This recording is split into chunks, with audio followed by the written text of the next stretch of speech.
Muslim and Arab governments clearly support Palestine, right? That's what we're told. But let's take a closer look together.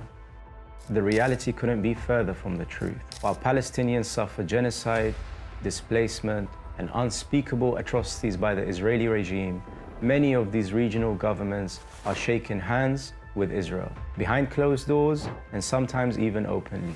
Let's begin with Turkey. Erdogan's fiery speeches for Palestine make headlines, like his recent speech for the UN to use force against Israel's aggressions. But here's the twist. Turkey was the first Muslim-majority country to recognize Israel back in 1949.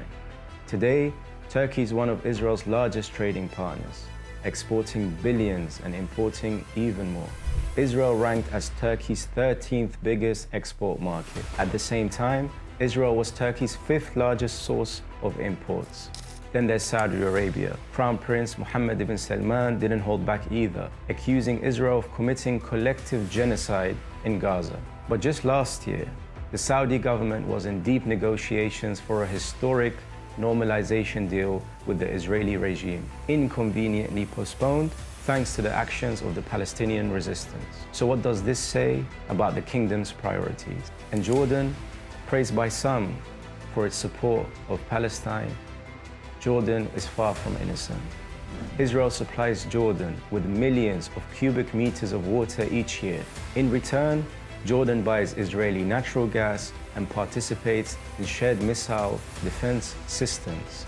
Just take a look at Jordan's passionate defense of Israel during the Iranian ballistic missile attacks on Israeli military targets back in April and October. Meanwhile, trade between the two nations continues to grow. Millions in goods exchange, from transportation equipment to plastics. Egypt doesn't fare any better. As the first Arab country to normalize relations with Israel in 1979, Egypt has become a key player in enabling the Israeli regime.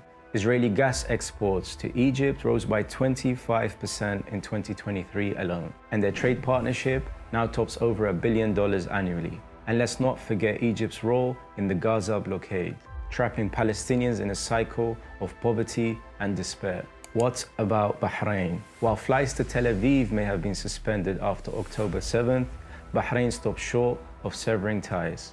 In fact, trade between Bahrain and Israel has skyrocketed this past year. Even worse, Bahrain actively buys Israeli spyware and other technology to use against its own population, while strengthening its ties with the Israeli regime. As for the Moroccan government, they're all in on Israel.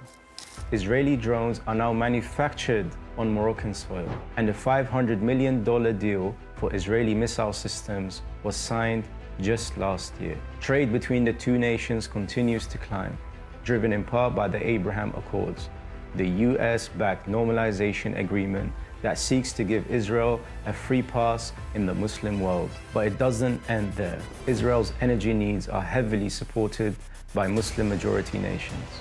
More than 60% of its crude oil imports come from Azerbaijan and Kazakhstan, two countries whose actions contradict any claim of solidarity with the Palestinian people. Meanwhile, trade between Israel and the UAE reached $3 billion in 2023, and that number is only rising.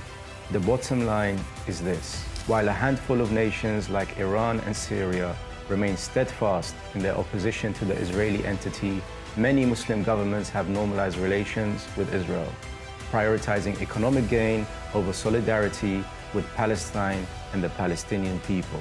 If the Islamic world truly seeks unity and justice for Palestine, the first step and the bare minimum must be done: severing all economic ties with Israel and stand resolutely against its atrocities. Anything less is complicity in genocide.